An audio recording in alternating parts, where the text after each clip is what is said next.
What's going on? You are tuned into She Said What She Said, the podcast where we interview badass women in the sports world and beyond. It's a little chilly today in Chicago, so I'm manifesting Arizona weather.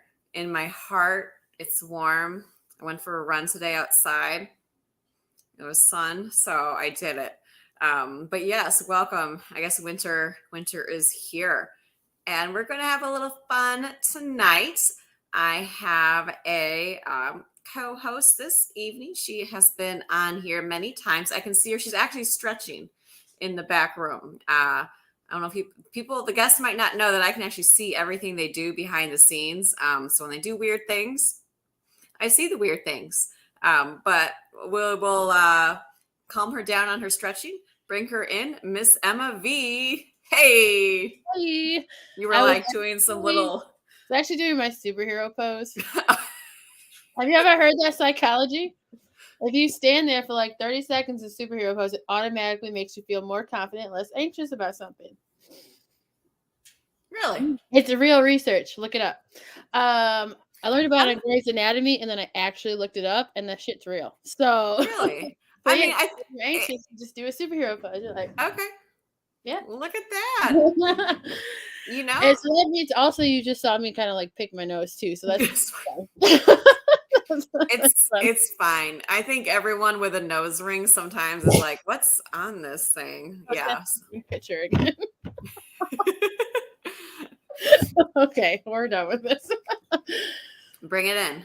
Bring it in. Reel it in. You got it. You're doing great today, Emma. Oh, yeah.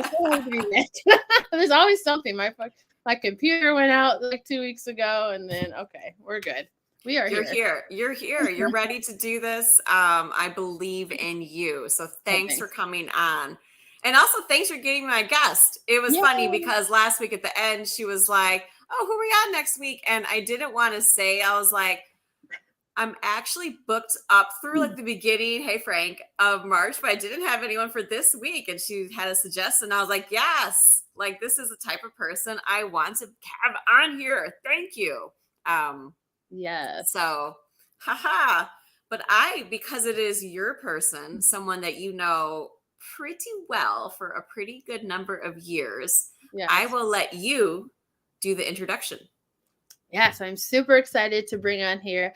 I've told this idea for a while and just never brought it to Sherry, but I connected her with countless of bodybuilders in the area of Chicago, and I was like, why not have a coach's perspective? So I'm a little biased. This is the best coach in the Chicagoland area. She is the real deal. Not only does she have like 20 plus years, excuse me if I'm wrong on that, experience competing and coaching, but she's the full package. She does everything from your tans to your makeups to your workouts to your diets. And most coaches just do like a diet plan. Mm-hmm. If you're lucky, you can pay extra for a workout plan, but no one does everything. So this woman is serious, and she is the nicest, sweetest person you know. Until she gives you the evil eye because you messed up and didn't follow the plan. She is like a mother figure and like a best friend all at the same time. So I'm really excited to introduce Miss Kelly Tentua. Hey! Thank you, Emma. That was sweet. My evil eye. We all know that one, right? My mom looked. She's like, she doesn't have to say anything. She's like, yes, I know I cheated. I'm sorry. And then I hit you with a bunch of science. Well, you can't do that because let me tell you why. Literally. And you're like, I don't know what she's saying. Just don't do it again. Right. Don't do it again. That's all I caught. I will say I do apologize for when Emma went to Vegas a few years ago during prep and she had a little bit more than one cheat meal and one alcohol. And My bad. So you were the one that was with her then. Okay, I got it. I'm connecting dots now. I was so drunk at the pool and I don't even know how it happened. She got twisted at the pool. She was gone. We were asleep by like 7 o'clock. You guys were, yeah. I got up. I was like, anyone want to go to dinner? I guess everyone didn't make this dinner reservation, but I'm going to go out and about myself. So yeah, I was like, having my own little party. Yeah. You were gone. Yeah, it's her fault. It's not mine. Yeah, it was her fault. You probably got more drunk because you were dieting. Didn't have and I think that's she definitely got the bigger double drink. So it was a little bit of her thing, but I told her, what is wrong with you? Like, peel it back now. I said, there's no holds on here, Emma. You're also up for getting a shit today, but other than that, I did really good that trip. I actually did. They wouldn't let me eat my meals in the pool, so I had to leave the actual pool and go sit on a bench and eat, and then go back. Like a little weirdo. Yeah. And then when she was like, I've gained like 2 pounds, I was like, just tell her that you're constipated and that as soon as you take a big dump, it'll all be gone. Oh, goodness. So, yeah, these are the bad examples that Emma hangs out with.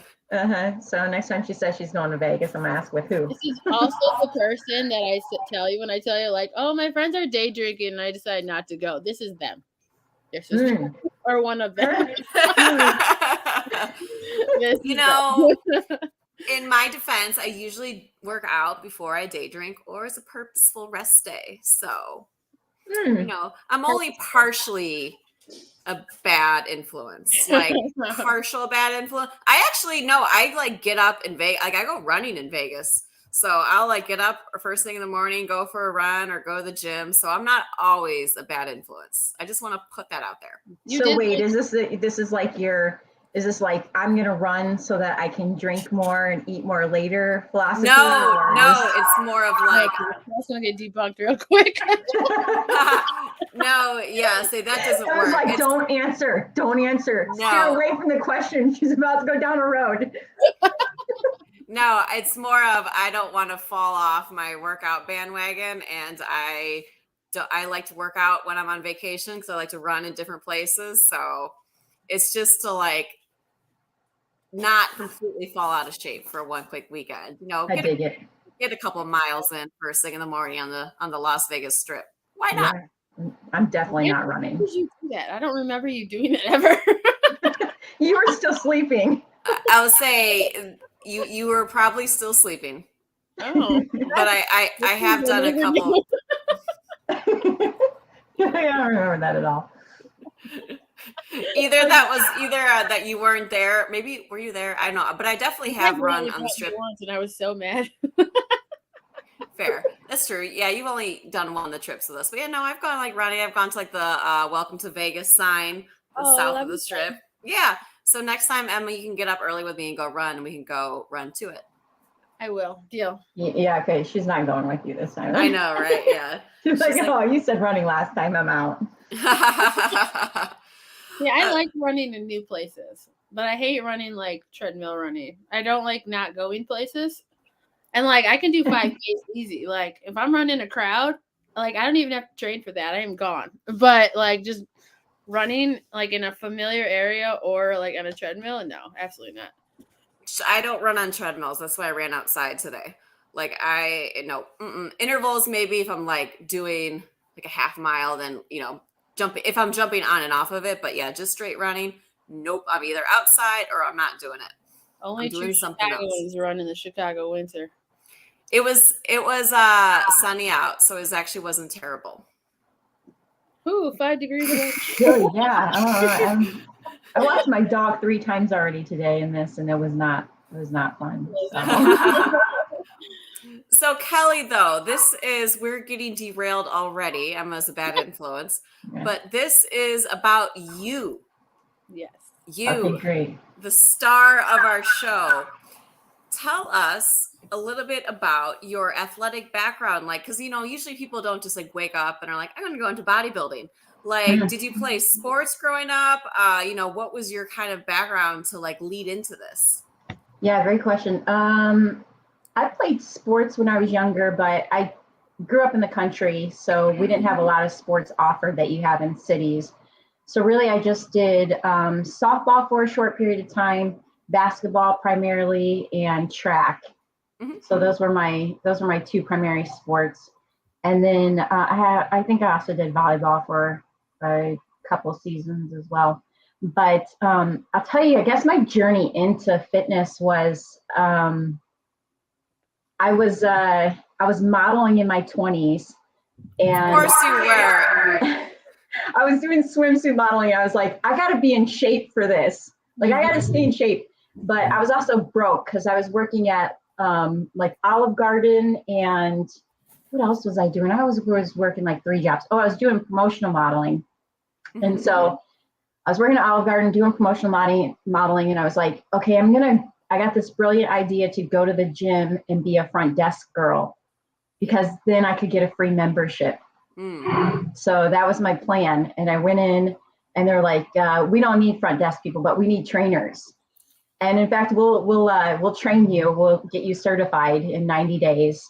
But you can start training people now. And I was like, I don't know how to train somebody. So yeah, that's scary. Yeah, it was scary. In fact, I'm so lucky. They gave me this woman, and I trained her, and I made her so sore. Like, she couldn't walk for like 5 days. And she came back, and she said, the only reason why I'm coming back is because you're a nice person, but please don't ever do that to me again. And I was like, oh my God, I'm so sorry.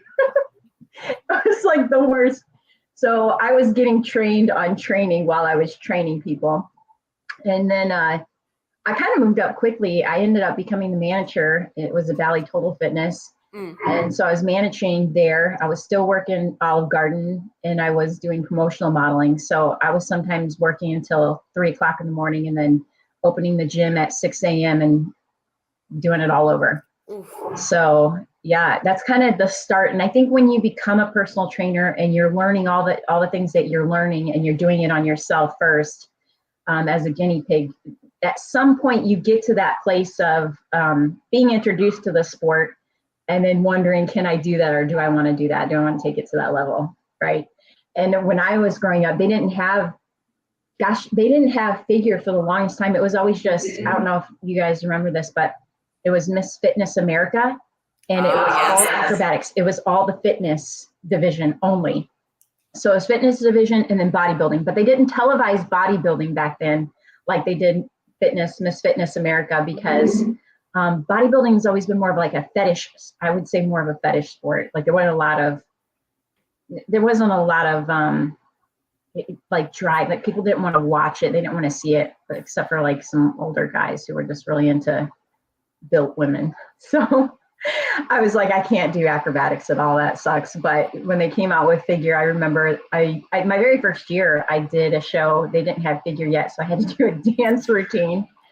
And then the next year they came out with figure, so I did that. And Monica Brandt, way back in the day, some people, if they watch us, they know the sport, they'll be like, oh yeah, Monica Brandt. She was like someone I really admired. And I always thought she was like the biggest built person ever. And then one year I met her at the Arnold, and I stood next to her, and I looked like an Amazon. Like I was like huge standing next to her. She's like this tall. And I was like really broad, and I was like, oh my gosh, I feel huge next to her. But yeah, she was somebody I admired coming in the sport. But that was it. I think it was just being a trainer, asking yourself, can I take this to the next level? Can I do this? And I wanted to. So yeah, that's how I got into this sport. And then kind of took off from there. It's been a journey. Oh, so I don't know about fitness division. But the fitness division is they have to pose like figure girls, but then at the night show they have to do like basically like a gymnastics cheerleading stunt routine with like mandatory like tricks, if you will. And so when Kelly says, "Oh, I couldn't do any like tumbling," like, well, that was what they expected the women to do. If you're not big and muscular, you had to like tumble. It was like no happy medium. You're like, you really athletic or just really, really strong looking. Yep, pretty much. That was that division. Yeah, that has changed a lot. Like, when was like bikini introduced? Oh gosh, what was the year? I should remember. 2009 maybe. Is it really that new? 9 or 10. Yeah, I think it came in 2009, or it could have been 2000. No, I'm pretty sure it was 2009, maybe 8. Somewhere right around there. Because when I came back to the sport, I was living in California, came back to the sport around 2009, and I was in shape for some photo shoot. So I kind of, are you asking me to turn my computer down? Oh yeah, someone has an echo. Oh. Yeah, just kind of turn your speakers down. Mine? Is that better? Maybe we'll see. It might be Emma. I thought it was you. I thought it was you. I can't hear it. I'm not hearing any echo. So you guys are like, it's you. No, it's probably me. That's why you guys get it. Yeah. So I think 2009. I came back from California, and I ended up doing a show in figure, and the very next week I did a show in bikini, or vice versa. I can't remember what it was, but it was funny. That was fun. Which one did you do better in? They gave me second place at both shows. How are you supposed to choose then? That's like today they have these crossovers. There used to be like this rule about crossovers, or at least I thought there was, where you go into a division and you do a crossover and let the judges basically award you better in one division than the other to give you that knowledge of which way they think you would be best suited. But it's not even like that. I've gone now to shows and seen a crossover, and these guys are taking classic and men's physique, or classic and bodybuilding, and I'm like, okay, oh, that's confusing. So that's where you kind of get in this place where, like, is it just about the money? Like, who's supposed to be where? I don't even know anymore. Yeah, and that's one thing I was asking Roshana about, as far as like, how do people choose which category they want to go into, right? Like, is it from what you look like? Is it kind of like how the judging is and what you think? Like, if you have someone in between two categories as a coach now, like, how do you help choose, Yeah, so me as a coach, I've done it that way in the past, and I've put them in a crossover in both divisions in order to see how they were judged if I wasn't sure. But I also talked to all my competitors, and one, I'll take a look at them. So the criteria is supposed to be, like, obviously we don't really see a lot of bodybuilders anymore, but think of women's physique. You're looking for a very symmetrical hourglass. You're looking for that development on the top. You're looking for a tapered waist and development on the bottom, and you're looking for striations, and their body fat has to be lean. They got to be conditioned. So if you got somebody who carries the muscle quality and they can get lean enough, that's going to be a division for them. Then next down, you're looking at figure, and it's similar, but it's less muscle and a little bit more, I would say, like a classic look to it, right? But still another hourglass. You're looking for the development, top, bottom, tapered waist, little less mass, still conditioned, probably not as conditioned. And then you're looking at bikini, which was supposed to be up off the beach, come in with that nice curvy look to them. That division's changed a lot over the years, and it like creeps its way up, and then they'll release some sort of, statement that says we're going to peel that back and get rid of the glute ham tie-ins, that the bikini girls are looking too hard. But then you just see it creep back up, and these winners on the national and pro level have tie-ins and breaks in their shoulders, and you just don't know where to go with that. But it's supposed to be a smaller physique. It's supposed to be, a little bit more, I think most people will say central, or they're looking for more sex appeal maybe in that division. They're going to get judged more on their shoulders and glutes for sure. So I take a look at everybody. I like to see them in person, and then I tell them what division I think they would be best suited for. But if they're like, oh, my heart is in, say I think they need to start with bikini. Oh, my heart's in figure. If I think if they can get there, I'll cross them over. If I don't, I'm going to work them in bikini first and know that that's the way we're going to go. But yeah, some people are like, no, I'm going to do figure, and that's that. I don't want to touch bikini. I'm like, okay, well, Emma knows I'll shoot people straight. Like, this is what you need to be aware of. This is how you're going to place or not place. So it's going to happen. Yeah. And now the elevation division wellness. Now wellness in. Now that's another confusing criteria. Yeah, don't get me started with that one. And they're like, oh, I didn't get lean for bikini. My legs hold a lot of fat, so I'm just going to go into wellness because you need big legs for that. But they're shooting everyone down because they're like, no, you're in wellness because you're muscular. Your legs are extremely muscular compared to everything else, not just because you're out of shape for the stage. So that's been a thing for 2-3 years now. Yeah, and I just have to, I got to cut it straight. I go to these shows and I rarely see girls who fit the wellness division here in the United States yet. That division was created, I think, for like Brazilian girls, I think that's probably where it originated. But they're shorter and they're compact and they usually have a little less muscular development on top and they've got an extreme amount of development on the bottom. And so they were never going to go to the pro circuit and do well in bikini with that structure of a body. They were unsymmetrical. So it was appropriate to make that division for sure. But we have women who are, I think you're going to see a lot of soccer players in the US be able to fit that division pretty well. Maybe even some CrossFitters are going to come into that, from that sport into this one and fit it well. But right now, I mean, you're exactly right. We've been showing up because it's new. And this is what happens when it's new is people just don't know how to fit that division yet. And there's been a couple girls that have, Stephanie, I talk about Stephanie, she blew this division away at the show. I think it was at the Matt show. But she worked for that too. Yeah, she was. I've seen her around since she started I think she started in bikini. Like she was bikini. Mm-hmm. She's done so much and I just admire the work that she's put in. But yeah, we see a lot of women just coming into that division and they've got estrogen legs. It's subcutaneous fat and they think, but my legs are really big, it's where I belong, and it's not where they belong, because if they lean out, they realize their legs are a lot smaller than they think. Interesting.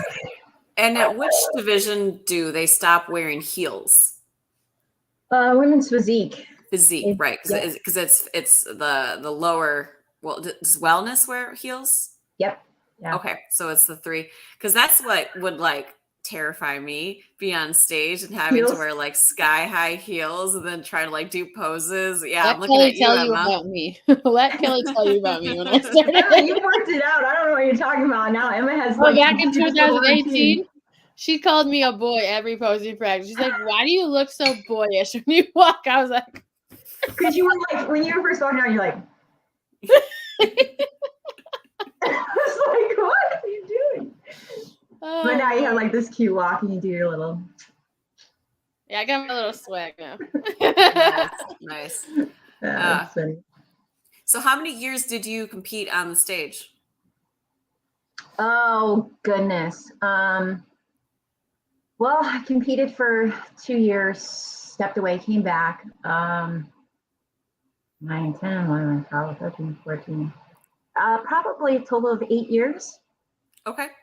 On stage. I think I did I think we were trying to count this up. I'm the worst. I was trying to count my trophies and figure out how many shows I did. I think I've done 18 or 19 shows total. Okay. Mm-hmm. How many trophies do you have? 18 or 19 trophies. Doesn't lose. I think one broke. That's why I wasn't sure if it was 18 or 19. It was yeah. My nephew was playing with one of them and broke it. So now you have 18. That's why you're not there. So not sure. Yeah. So yeah. Okay. So, you've obviously had a great amount of success on the stage, right? If you get a trophy every single time you step up there. But what made you want to step away from competing and focusing on coaching? Did you start coaching while you were still competing, or was it kind of, because I know you're doing training, personal training, but was it kind of like a crossover, or was it I'm done competing, I want to just start coaching?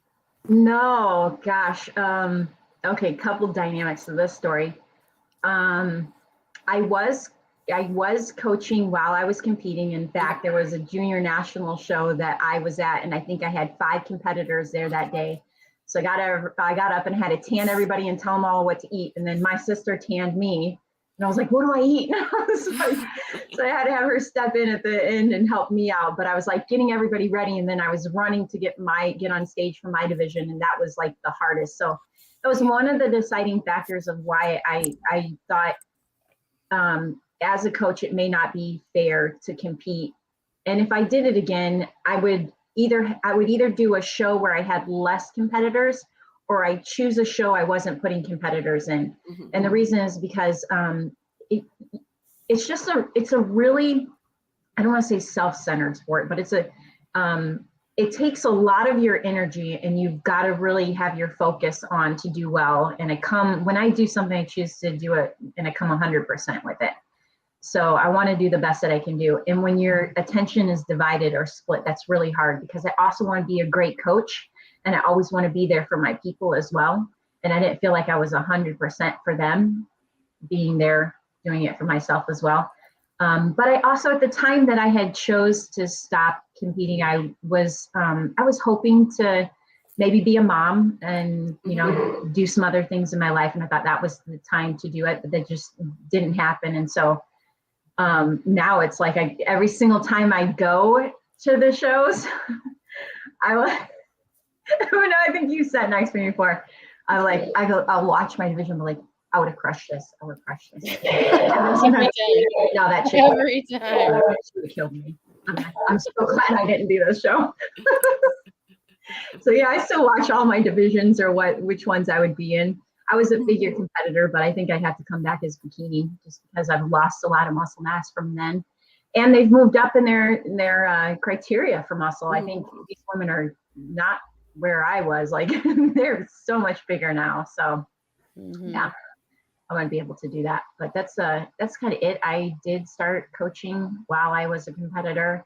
I thought I'll take a break and try and focus on some other life goals, as well as just give my time and attention to my competitors, to be fair.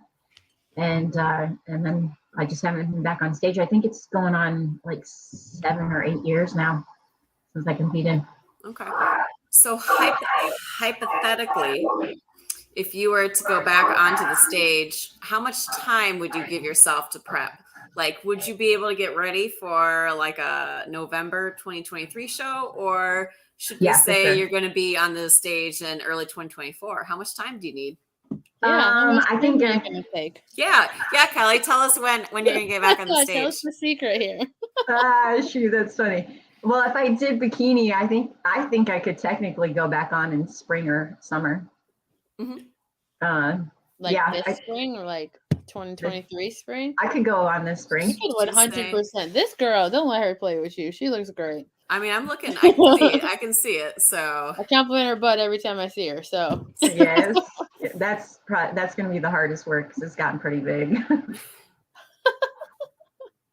Nice. It's not a bad thing. Like, oh no, my butt's too big. Who says that? Right, says no woman ever. Oh no, my butt looks too big in this bikini. Hey. Well, it's when you start ripping out the seams of your pants, you're like, I might need to peel this back just a little bit. I feel you. I mean, look, because I'll say whatever comes to my mind. I'm just saying there might be some OnlyFans people that would love to get that exclusive content. Let's see how quickly her butt can rip through these seams. Oh shoot, that's too it's funny. Like a fetish of like girls with big thighs, like breaking watermelons and stuff. Like, that is a whole fetish. Oh, I don't think I can do that. You didn't know that? No, no. Yeah, it's true. I've seen a video recently. I was like, what the heck? Yeah, guys love this. Well, not all guys, but selected guys love this. Not all guys. Okay, if I see Emma coming home with a few watermelons, I'll know what's going on. Dude, if I could do that, I would so sell it. Like, what? I mean, hey, you got a certain if you got a certain set of skills. Oh goodness. So how many years have you been coaching now? It's just said, ouch. Yeah, exactly. I don't want to do the watermelon between but how many years has it been that you've been coaching? I think I've been coaching almost 14 years. Okay. Yeah, I'm going on I think my 14th year coaching. Mm-hmm. And what would you say keeps you motivated to keep doing that, right? Because it's a lot of years. And I know sometimes people get burnout from doing things for a long period of time. I always wonder, like, lifetime coaches, like what is it? Is it the process of doing it that you love? Is it the end result? Like, what is it that like inspires you? The people, only the people. I'll tell you, because the industry is hard. Sometimes just the shows are hard to go to, getting up at 3 o'clock in the morning, driving home. I mean, being up for over 24 hours.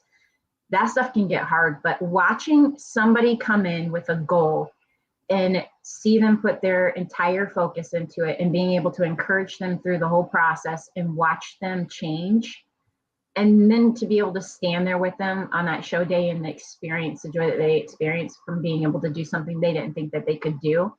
I think that's just tremendously rewarding. And even when you have people who have been in the sport for a long time and, they're finally like placing and they're moving forward in the sport. I mean, it's just, Emma, you remember Caitlin, it was like, she came in and she didn't have a typical bikini body structure, and she just worked her butt off for years, and she changed the way that she looked. And then, she went into some seasons and she started placing well. And I think we both cried. When she first got her show, it was like, oh my God.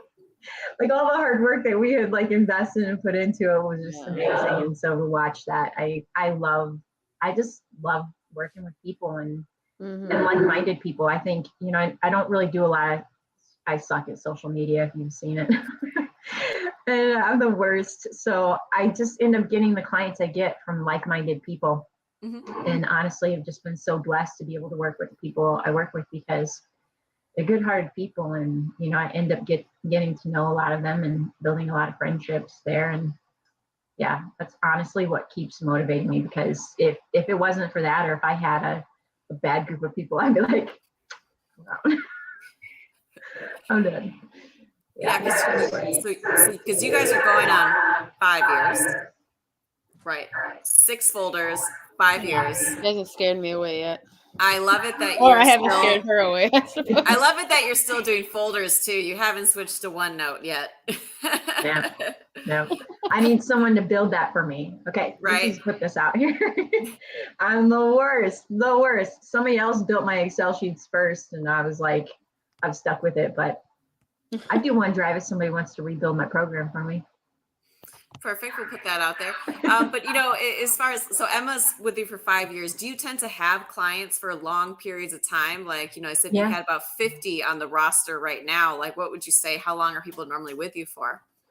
Yeah, I would say, I think I had Caitlin for almost 10 years. So she was probably my longest existing client. Annette's come back, and I had her, in 2014, 2012. I don't know. I can't remember. I'll have to ask her.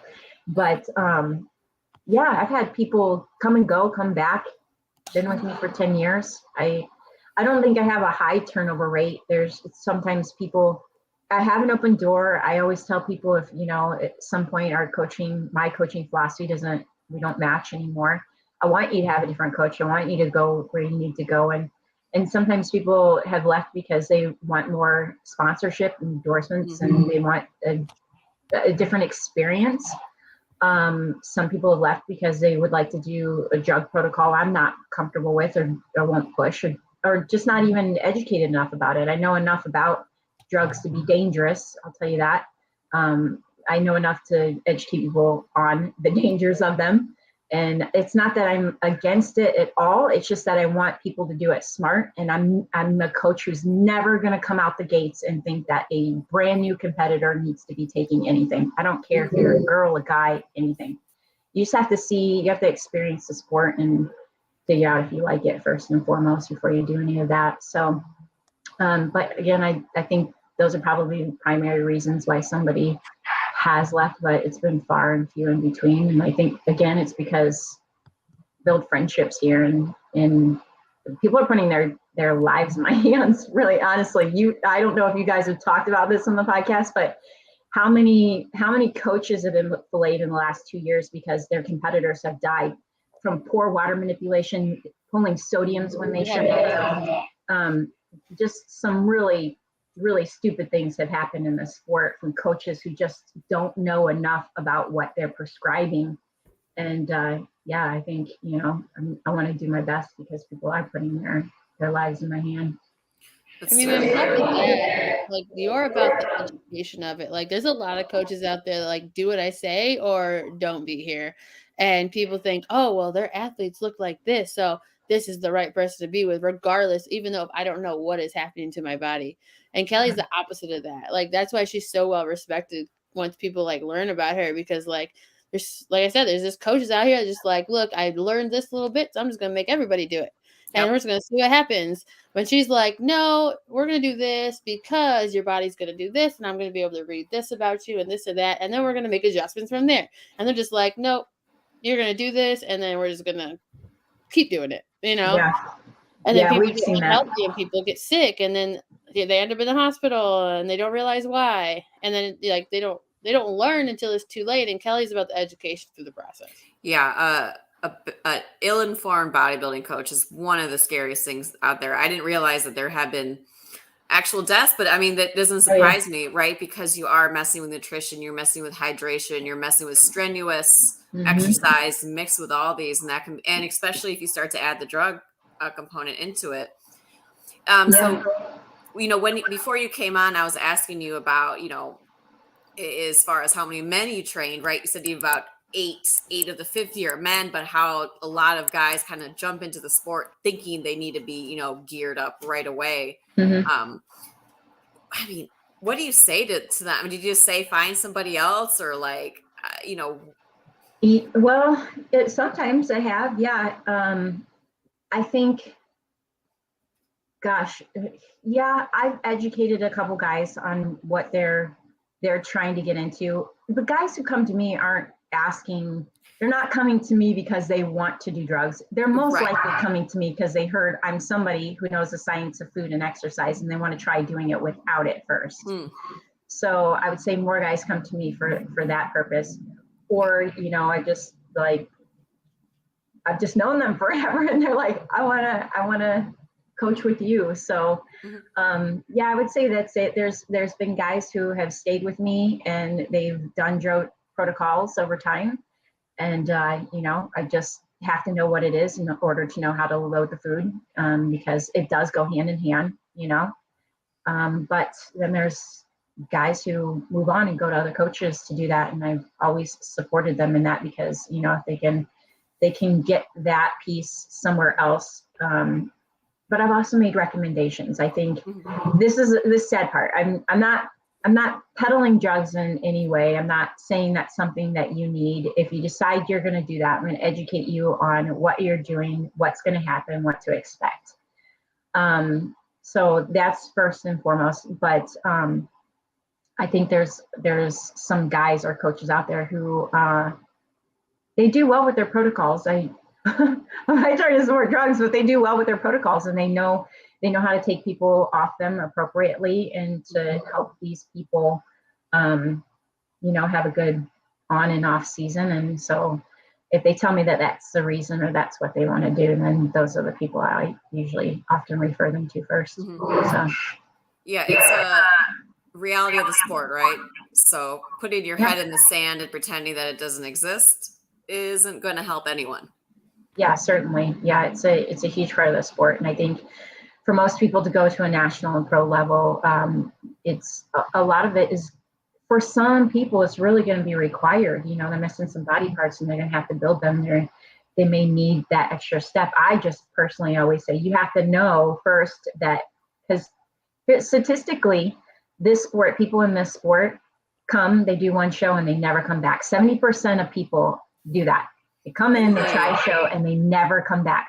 So why would you put anyone on gear when they may get off that stage and decide this is never for them, and now they've got some repairing to do, right? So I think you have to get far enough in the sport and know that you have the potential to go forward, and then know, you know, what you need to build, what you need to do, and you have to think it all the way through and know that it's the right decision for you, you know. And it's a big decision, because let's be honest about bodybuilding for a second. You're probably the worst coach. This is sport you can't make a living on. You can't quit your day job, to be honest with you. So you see pros, and sometimes, I mean, men make more than the women do, but you see them come into the sport, and if they're taking a first place trophy home, I mean, a woman would be lucky to take home $7,000 in that trophy. So it's not like, I mean, how many shows would she have to do a year to make a good income. She can't. You can't do that many. Yeah, you can't diet like that. That's just not even, it's not even realistic. And I know there's sponsorship, and that's great, and they're paying for the shows, and they're, they're helping them through, but that's a lot of work too. Let's not lie. So you get some pros that talk about their sponsorship. Well, they got to go to expos, and they've got to work these booths, and they've got to push these products, and they got to do photo shoots. And it's a job in itself to be sponsored. It's not like people just go, oh, you look great, we'll hand you some money. That's not happening. They're working for it. So it's a love sport. I've always said that. It's a complete love sport. You have to love, and you have to want this and need it for yourself, or want to do it for yourself, because at the end of the day, a plastic trophy is not going to satisfy any needs that you have, like saying that you were first or second or fifth or whatever, wherever your goal is set. But yeah, you just have to, I think it's always about looking at yourself and your body and watching yourself change and pushing it to the next level. Mm-hmm. Emma, how did you get linked up with Kelly? I'm sorry, you echoed. What'd you say? Oh, sorry. I said, how did you get linked up with Kelly? So the story always cracks me up because I remember my exact reactions to her when I first met her.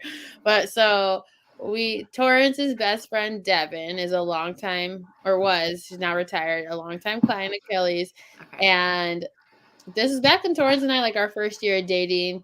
Him and his trainer friends at the gym were like, oh, you should try bodybuilding, because they did it. Because Kane and Kelly, Kane Beagler, Stephanie's fiance, he trained with him, and they were like, oh yeah, you should try it or whatever. And I was like, I really am my own worst critic. I really hate judging myself. Why would I go on stage and be judged? And then so then we're like, okay, we'll go to Devin's show. So she had a show in Ottawa, middle of nowhere, Illinois, and bikini's always the last to go on. So I was watching all the girls before Devin even got on stage, and we were sitting there, and Torrance was like, "This is figure. This is what I think you should do."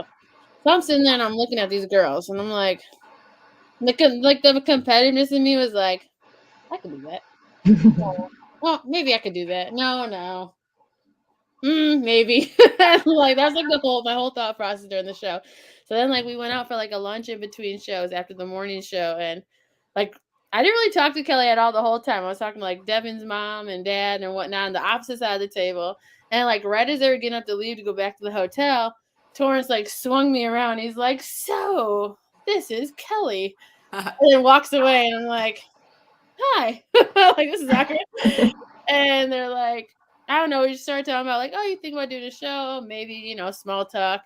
And I was just like, yeah, I just told her, I don't know how the conversation went, but I was like, oh yeah, I'm having a really sluggish week. We had a really big drinking weekend that weekend. I can't get myself back, I feel like. And she was like, she nerded out on me instantly. And was like, oh, well, your body, your mitochondria is going through this, and it's trying to repair itself, and it takes at least 2 weeks, and this is happening inside your body, and this and that. And I was sitting there and she's like, she's like, here's my contact information. She's like, call me tomorrow. And walks away, and I'm like, and so yeah. I ride home, I'm like, I think I'm gonna do it. Nice. just from that conversation. So I texted the next day, okay, I'm in. Nice. That's too I was funny. She just nerded out of me that fast. I'm like, okay, she knows her shit. I love it. And actually this comment came through dropping nothing but facts, especially when you were talking about the drugs and everything. Yeah, I can tell. Where do you get your where's your knowledge bank come from? Is it formal education? Is it certifications? No, I don't know. So yeah, I was board certified in nutrition, and I don't think that helped me with the sport at all, because we honestly, let's think about it. We're eating healthy to an extent through our prep, but when we get to those last few days, everybody that sees the magazine is like, oh my gosh, this person is in such great shape. That person is dehydrated. They're in the verge of passing out. I mean, it's rough. But no, my knowledge base came over 23 years of hands-on. I felt like a Frankenstein first and foremost. So I'd read about a philosophy, and then I would be like, well, I'll just try this out for myself. And some of it was good, some of it was really bad. But I just kept learning, and then I kind of took it to a more of a medical side in the last, I'd say last 10 years. And the reason was because I got some competitors, and I also work with nutritional clients like Mr. and Mrs. Jones who want to be healthy, or just somebody who has a nutritional goal. So there's two sides to my business. There's the athletes, and I have athletes in other sports as well.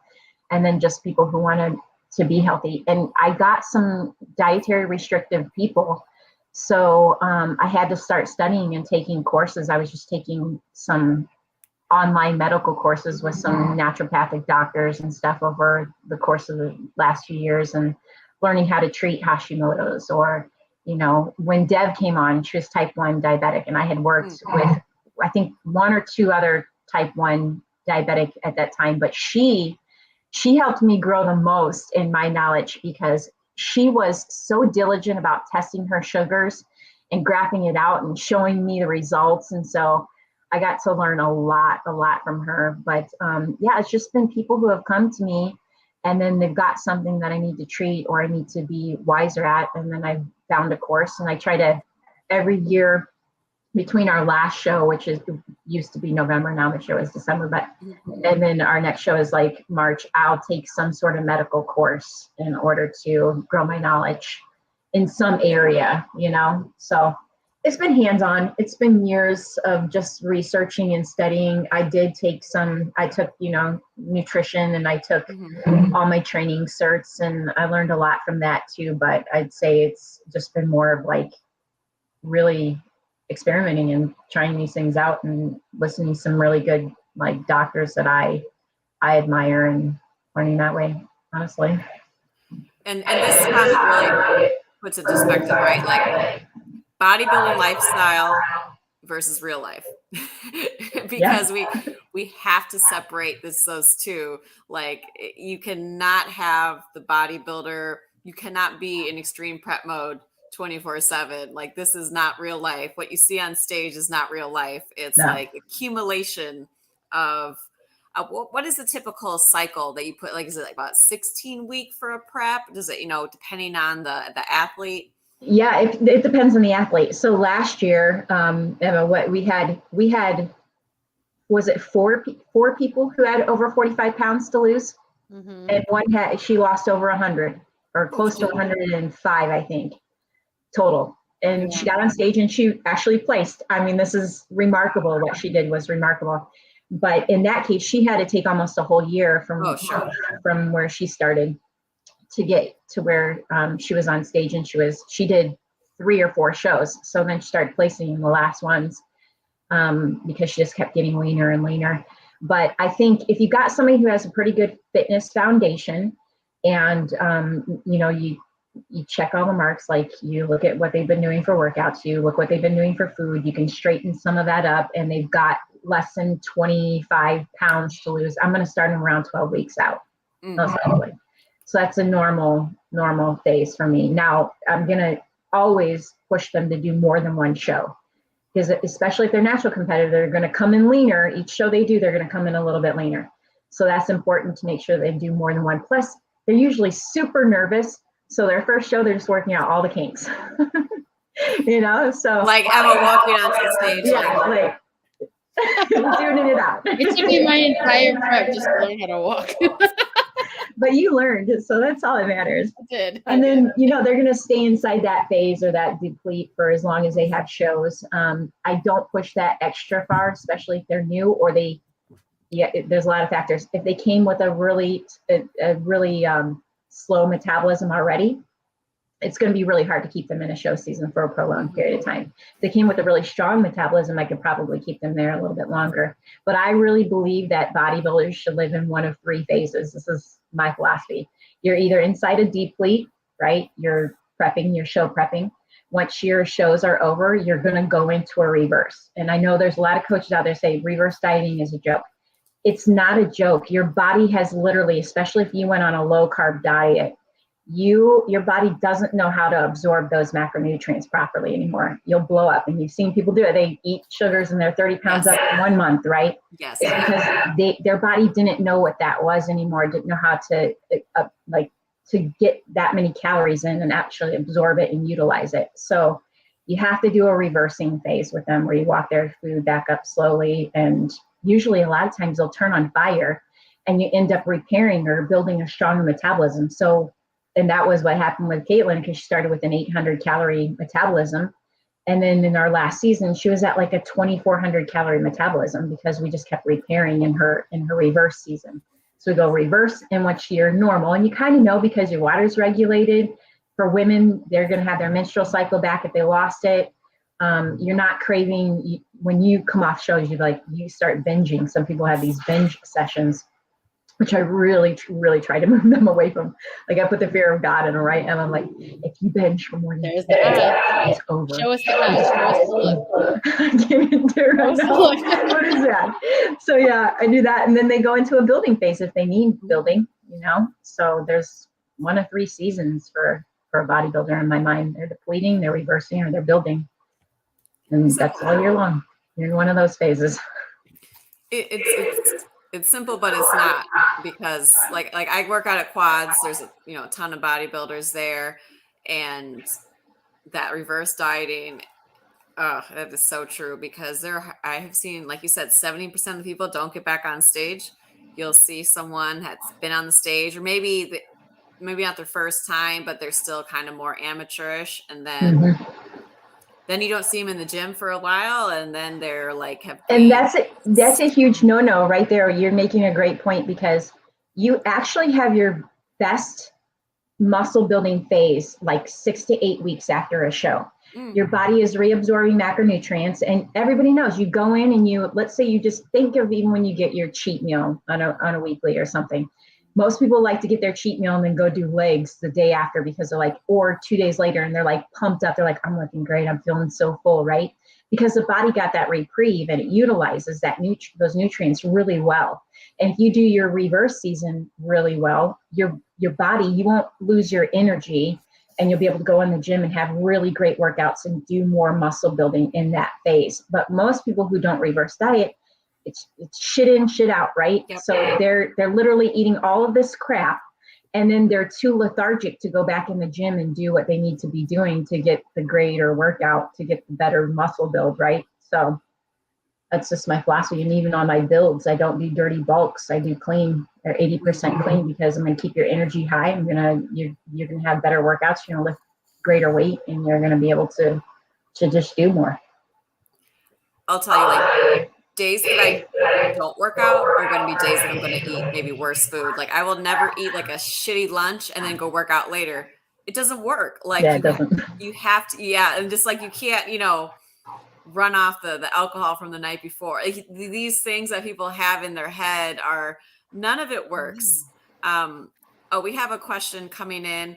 What are your thoughts on so many bodybuilders becoming diabetics lately? Is that tied into not reversing the diets? That's a good question. It can be. So you can become insulin resistant based off of the carbs that you're taking, or how you're doing your carbs. If you're cutting them out and then you're loading them back up, you're going to see, kind of like with women in gestational diabetes, right? You'll see that more in men, because if they go on a low carb diet and then they feed them back in, just like I was saying, too much too fast, their pancreas isn't going to be able to function properly, and you're going to see them actually probably have, it should be short term. In most cases, you're going to see it as type 2 diabetes, not type 1. That's more genetic, but you'll see type 2 diabetes pop up with these guys. And also, there's other factors too. Let's take some drugs in play, or guys who are doing insulin. So we know that's a really big thing. They're going to get an insulin pin from somebody. Somebody's got a prescription, they're going to utilize it. They're going to do it. Really? Yep. They can consume more food in one setting. I did not know that was a thing.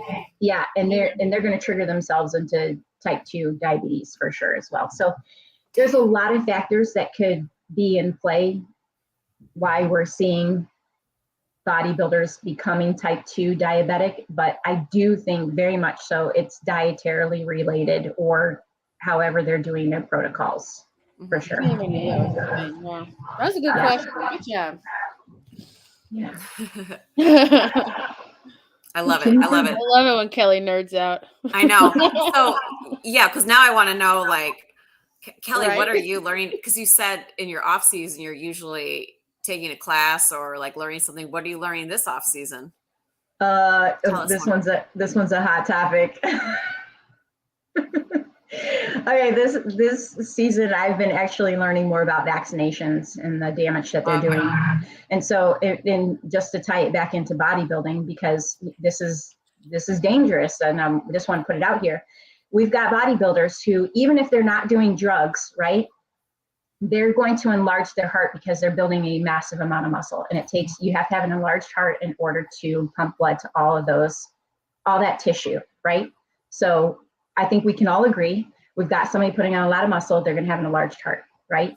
Now, secondly, if you put a vaccine that's got myocarditis or pericarditis attached to it into a bodybuilder, this is some of the reason why we've seen a lot of deaths in this sport in the last year, is because we have this attached to this particular vaccine for COVID, and then we've got bodybuilders taking it, and it should not. I'm going to highly recommend that a bodybuilder is somebody who has extra muscle mass or extra mass in general, because they're going to have a large heart for that matter, shouldn't take it, shouldn't do it, because the risk benefit is not there for them. And so we've seen, probably 8 to 10 bodybuilders in the last year alone. And so the heart can't take it. It's not heart healthy at all. So that was what I studied this time around, because I saw, we're seeing this in athletes on the field too, right?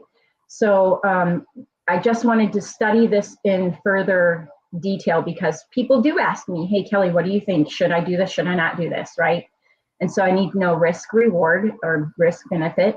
And I need to know whether it would be right for them or not. And I'm going to highly say for athletes, you probably got a really strong immune system. You don't have a need for taking it, or you want to build your immune system. Getting COVID would be okay. Getting the flu, that's okay.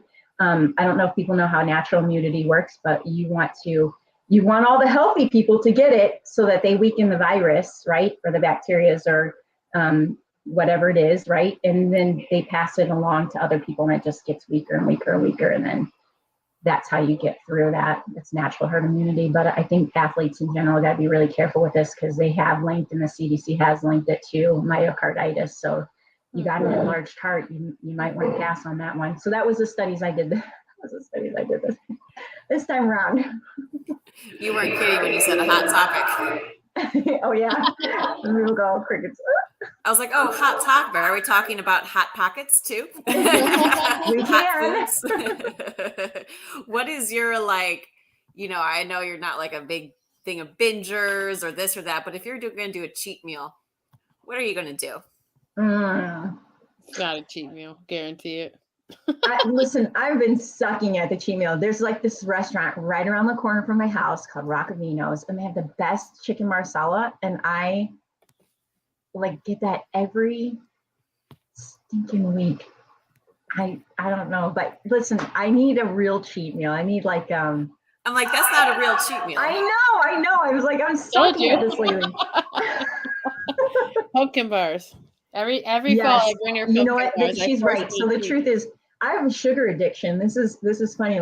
We all do. I always say I'm a chubby girl trying to stay in a fit girl's body, right? This is like I'm a chubby girl at heart, just trying to stay in a fit girl's body. But if I had the choice, I would probably live off of warm brownies, cakes, pumpkin cake. I love sugar. Patty says she always gives a burger and fries for my cheat meal. I do. All my people know that I love beef as a great refeed. It just the iron and all the nutrients. Yeah, Emma does that for her cheat meals. I've gone out with Emma. That or sushi or steak. Those are the three. I'm doing steak this weekend. I need it. My brain's like, you ever know when you're lowering your fats and why can't I make a thought connect or a sentence work? I've been doing that for the last 2 weeks. I got to eat a steak. See, I had a steak on approved last week, so Kelly's like, you don't get a cheat meal for the next 2 weeks. That's the worst when I do that. I mean, it is. Tell me about it. You know how many people I've made cry from doing that?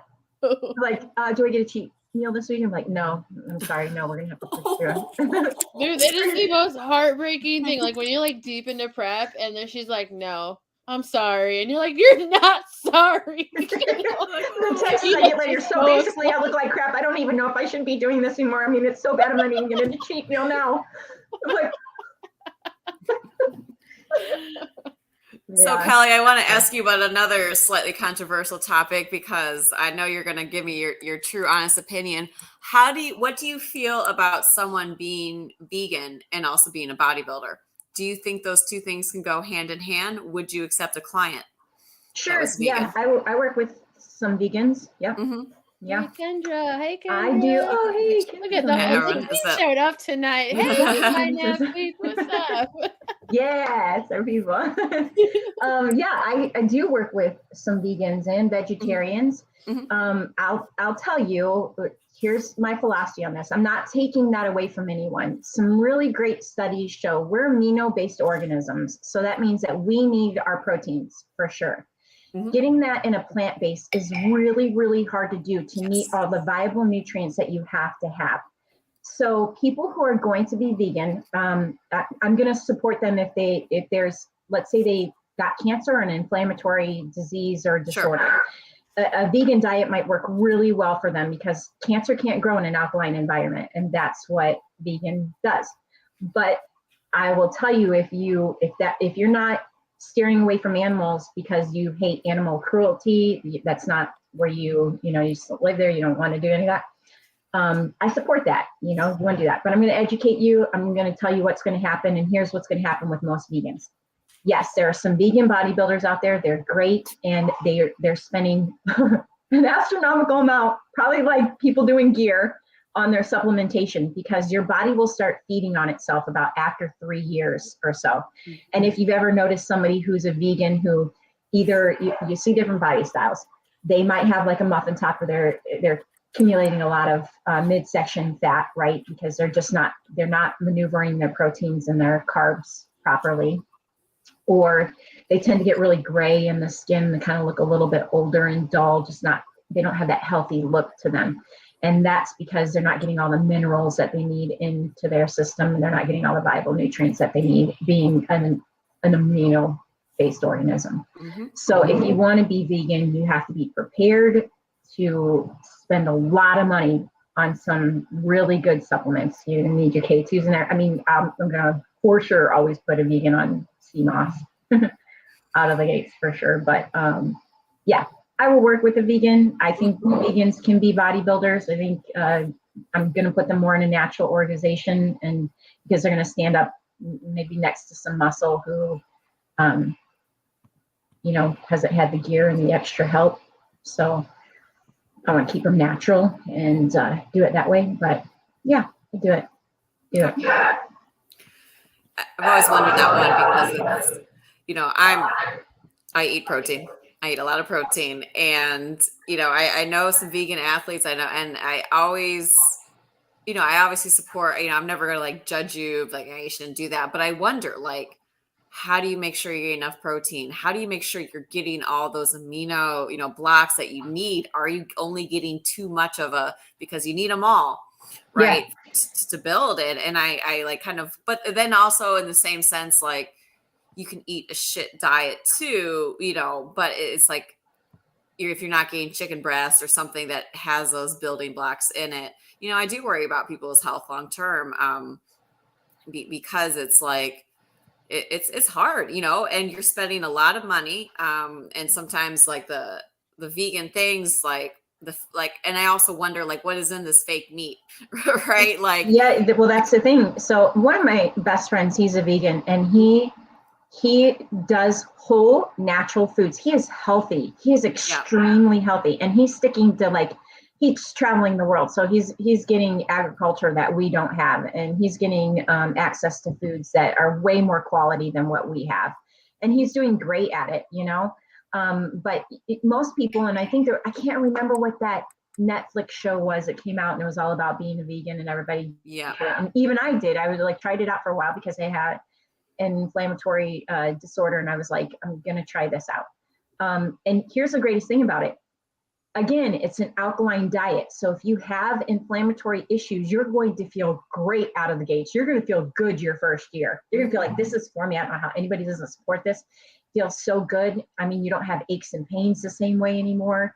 None of that, because you just bring down all that inflammation. But again, your body will start feeding off of its stored nutrients. Like it'll start feeding off of itself in order to get what it's missing. And if you don't do your research as a vegetarian or a vegan and know all the different minerals and macros, micronutrients that you need, then you're gonna be in a hot mess in a few years. And so I just encourage everybody to do the research, or I guess you could hire a coach of me. Self-plug right here. Hire me. But then I'm gonna have to go like geek out on you and go nerd sometimes. It could be like a 30-minute conversation. I know, right? And now you're gonna have like 15 vegans come like, hey, prep me for bodybuilding. But if that's you can, hey, specialize it, and we know that you will go and geek out to get them a good meal plan. So we're actually over an hour already. I have to remember that I have a bedtime. Not really, but I do try to let people go to bed.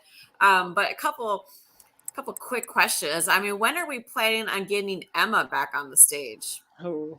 Yeah, Emma. When are we planning to get you back on stage? Planning, I don't know, but I will say I took a very much deserved, what was it, like 14 months off. Now, the first like 4 or 5 of those months, I feel like I had a pretty good reverse, and then come I was doing good. I feel like from December to like April-ish, maybe like March, and then like April, May came, and I was so busy, and I just like was burnt out. I didn't want to gym. Like I was really good at like she said, the 7 weeks after my show, I was really in there, and then I burnt out from work and working out and dieting. I've been dieting for like 4.5 years straight in one of the 3 phases, as Kelly said, and it just, I don't know, I just kind of stopped. Like I stopped going to the gym. I was out of the gym for a solid like 2 to 3 months, and and I didn't. It was the first time in my life where I didn't regret it. I kind of regret it now because I'm like, oh, look at me. but like usually and that's part of the game of bodybuilding, is the mental aspect of it. Like you start to hate yourself when you see yourself gaining that weight back. And Sherry, I've talked to you about that before, like being so self-conscious my entire life, and then you go from looking like a superhero to looking like, in your opinion, like a cow, and everyone else is like, you look amazing. What are you talking about? But you're like, no, I'm fluffy, but you're really not, so it's like, it's a mental game. But and that's what I try to like tell Emma too, is let's not bounce this way. You know what I mean? I know you've had like the feelings and this, like, let's not tie it. It's not tied to your self-esteem. You know what I mean? And in your sense of self-worth, like it's just one piece of who you are, but what you look like on the outside has nothing to do of how you are as a person, how you are as a teacher, how you are as a friend, how you're as an athlete. And so that's like kind of what I worry about. I want to make sure that, kind of knowing your history with that, like making sure we're not getting into the mental of it, because sometimes you do need to step away and take a break from things, but don't beat yourself up about it. Yeah, Emma, if it helps you to know, there was a season where I took 2 years off from competing because I think you do. This sport requires so much of you, and it's really tough. It's really tough. And I think I came off of a season and I probably gained, I think I gained from stage up maybe like 48, almost 50 pounds. And so I was just wearing sweatshirts. I was like, didn't know how to accept how I looked. I wasn't feeling good in the gym. I was tired of the time. I just like, I needed to recenter myself. And that was like something I really wanted to do and grow my knowledge more in some foods, because I didn't want to be the bodybuilding coach who was like, nope, you just need to eat boiled chicken and a couple nuts and some eggs. You need to blend up that food and drink it. Like there was coaches out there doing that stuff. And I was like, this is just so dumb. Like you should be able to enjoy your food. And I just wanted to get myself back into a healthier place. I needed a step away because I had burnt out on it. And then I also knew like I needed to find a way to like all my meals and what I did so that I could keep it as a lifestyle, you know? And bless that was also, you know, I was kicking my sugar addiction then too, because I was literally, there's like a truffle in the fridge and somebody's sitting on the other side of the counter. I'm like pretending like I'm putting stuff away, and I got this fork in the fridge. I'm like, and then like I'm like, what are you doing? I'm like, guilty. Nothing. Yeah, so like eating everything under the sun. I couldn't stop, and I was like, I'm like literally. That's when I came up with that meme, like says what you eat in private, you wear in public. It's because I was just like I couldn't stop eating. I was like, oh, I gotta get this under control. But you know, I think a lot of people in this sport, if they're honest with themselves, they've had that moment. They've had that moment where like I need to just like get sane again and take a little bit of a breather and recenter myself. And I think that's kind of where you're at right now. You know? Yeah. Well, I reached back out to Kelly in November, and I was like, look, I need to get myself together. I can't even look in the mirror right now. And it went okay. Not like I wanted, but you know, the holidays were happening and this and that. So like, but I feel like I'm slowly getting myself together. My first 2 weeks I dropped 5 pounds, and then the second 2 weeks I went up 2 pounds, and now I'm seeing what's happening now. So hopefully we can drop like 3 pounds for next week's check-in. And I stood on the scale and I was down 1.5 pounds. Hey, hopefully we're gonna get there. Hopefully it stays that way. But no, so like, I mean, depending on how focused I can be, and like how my body responds, because we don't know what my metabolism looks like right now. We don't know where my hormones are. I haven't done any blood work yet. I haven't gotten a doctor's appointment like I've been wanting to yet, and etc. So it's like there's a lot of factors to it. If all goes well, like I wouldn't mind attempting to go November, December. But will that happen? I don't know. Probably not, but who knows? Maybe it will. So whatever Kelly thinks.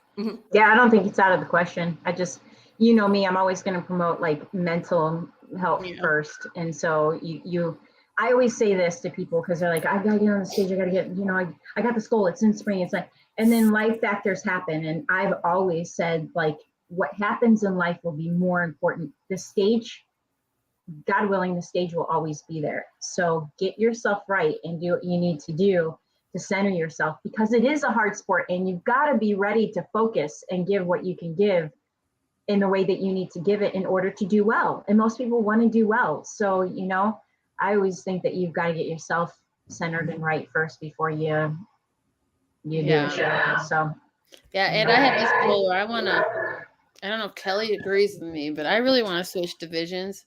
Really? I love figure, but I don't know, something in my heart's like wellness might be a good fit for me just because of my structure. I'm so wide in the waist, and that I can't change.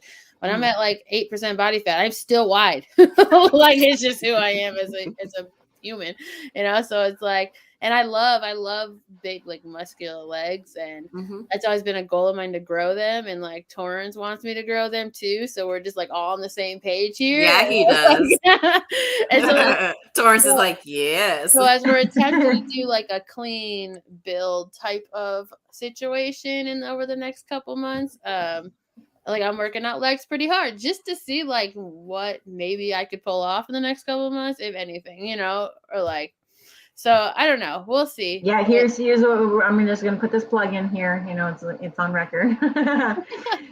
You're just gonna have to watch your building in your upper body, because you know if you got that bigger upper body and you're coming with those big legs, like that's not gonna. They're gonna want to. I know it just seems weird. They're gonna want to see that smaller frame with those larger legs. So you know, but you're right. I mean, it's so hard. I think that's probably one of the reasons why I didn't become a pro, is because I have a wider waist. That's just the truth, you know.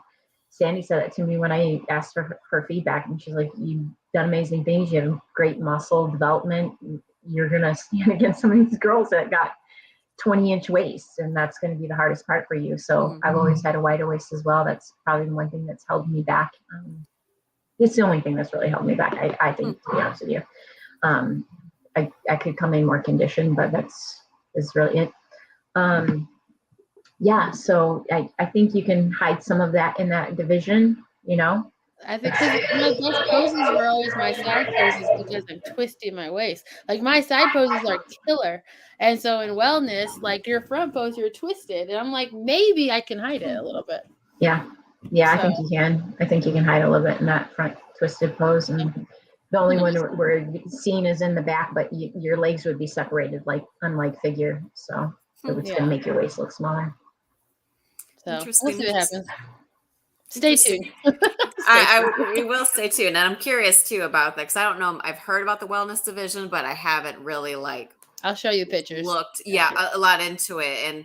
And because I was just thinking, like, where does it fit? You know what I mean? In the bikini. Let me just tell you, their bodies, the ones that are like top of the top, are sick. I follow all of them. I'm just like, yes. But when you said it's built for the Brazilians, I'm like, all of a sudden, I kind of now have the thing in my mind. So I think I know where we're going with this. So, but yeah, I'm curious. Emma, next time you're going on stage, if it's close by, I do eventually want to see you on the stage. I know you're like the only one that hasn't been to a show. You keep having shows when I'm like out of town. Well, see, now you have to come to a show because you're having people on your show that are about bodybuilding. I know. I actually never been to an actual show. Like we got one coming up March 25th. You want to come to? We got one coming up May. I can't remember. I'm gonna make sure you know all the dates. Fantastic. I appreciate it. So final question. I got to ask we hinted it, Kelly. Are we coming out of retirement? Are we going to see you back on the stage? Can I have you say on record you're coming back onto the stage maybe for one final hurrah or to get it going again? Oh, man. I'm sweating now. Just do it. Jesus. She talks about this every show. Every freaking show. That's really. Gosh, I cannot. This is not something I can confirm at this time. Do I want to? Sometimes I really do. Sometimes I just want to do one more show. That's what I'm saying. Kind of like this. Was it the Swan Song or whatever? Yeah. Let me tell you though. Just so you know, I've retired and come out of retirement like 3 times. So. There's probably a really good possibility I'll do one more. I love it. Please let me know because we would love to see that. Maybe you guys can do. Well, no, you're not going to do the same show as one of your people. Girl, so I can handle my own. She can do a show with me. I can. Handle myself. She's done enough shows. She don't need me. Okay. I literally am the coach when Kelly's not around. She knows how to tape her own butt. I'll be like taping girls up and fixing their lip gloss. Yeah, what do you mean tape your own butt? Do you mean just taping the bikini in place on your butt? Yeah, that's all. Yeah, you have to tape the suit in place so it doesn't creep up your butt and become a thong. Or sometimes the girls with bigger boobs, and when I tape it in so it doesn't come out. So. Yeah. Oh, I've heard about the use Bikini Bite. I just don't use Bikini Bite, and the reason is because it rips suits, it rips your skin. It's like it makes a mess. It looks like mud when your tan touches it. So you end up getting these spots all over the place. You end up ripping something. So yeah, I always use double-sided tape, and then Emma made her own, and it's shit. I'm just plugging this right now, throwing this out there for everyone watching. Emma, does that work for like regular dresses and stuff? Because I use like double-sided tape. Girl, I use this. I live with this. I will have to get some from you because sometimes you have clothes that you need to tape. I have accidentally taped myself into a romper before and then went to go to the bathroom. I'm like, I have taped myself in here. So how am I going to go to the bathroom? That should be a show. Girl fails. I know. I was like, yes, we tape things to go places. I love it. Well, thank you so much, Kelly, for coming. Real quick, just because I want your reaction to this. I just texted you 2 pictures of one of the top 5 wellness Olympians. Believe it or not, she got 5th place this year. Look at this girl. I sent her Yarishna. Oh yeah, I couldn't believe she wasn't in the top 5. That's what I want to be, Sherry. I want to be that. Wow, I see what you mean by the side twist. I see the side. Yeah. People can see this is what we're looking at. The side twist right there. Yeah, if you look at the next photo, it has from this past year's show, all 3 mandatory poses. Dang. So- Emma wants to do that middle one, and so does her boyfriend. Oh, Hey. yeah. I just want the know, right? glutes. Might as well. I'll just take those glutes. I love it. I love it. Thank you. Yes, it has been a great show, Kelly. Thank you so much for coming on. Yeah, thanks for having me. Emma's always talked so highly of you, so I'm glad I get to and I understand why she just loves to listen to you, because you do seem like a wealth of knowledge, and you're not just shooting shit out your ass. Like, you're looking stuff up, and you're coming with a plan of why I'm saying this. Like, this is why I believe that. Yeah. And so I appreciate it. I appreciate your honesty. I appreciate your enthusiasm for the show. Yeah, of course. It was a pleasure. My pleasure, for sure. Awesome. Well, you have a great night, Kelly. Thank you so much. Okay, sleep well. I know it's your bedtime. All right, bye.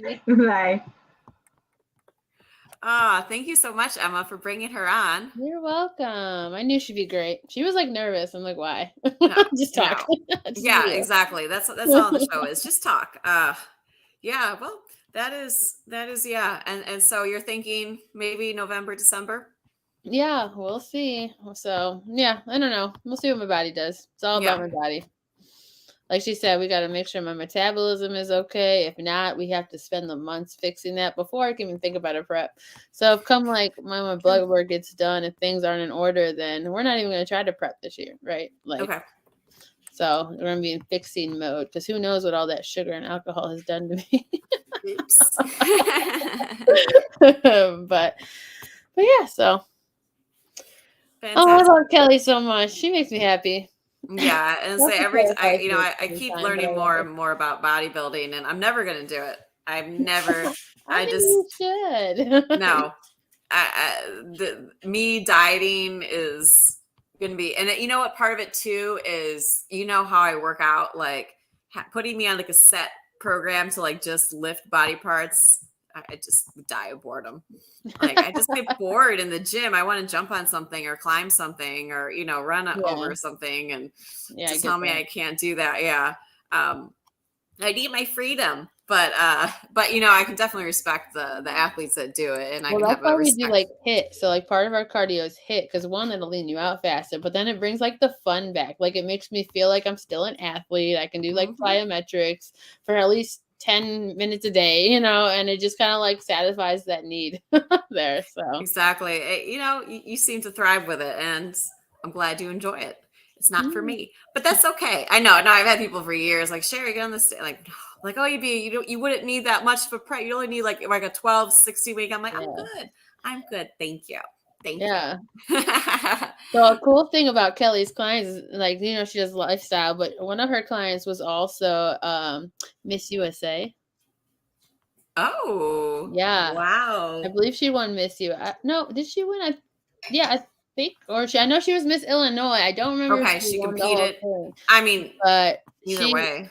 She was one of my teammates too and whatnot. She did both. She competed, and there was pageants and whatnot. So that's fun. So literally anyone can go to her. I got my barber to go to her, and now him and his wife been working with her for 2 years now, and they're just Kelly's my lifesaver. It's so funny.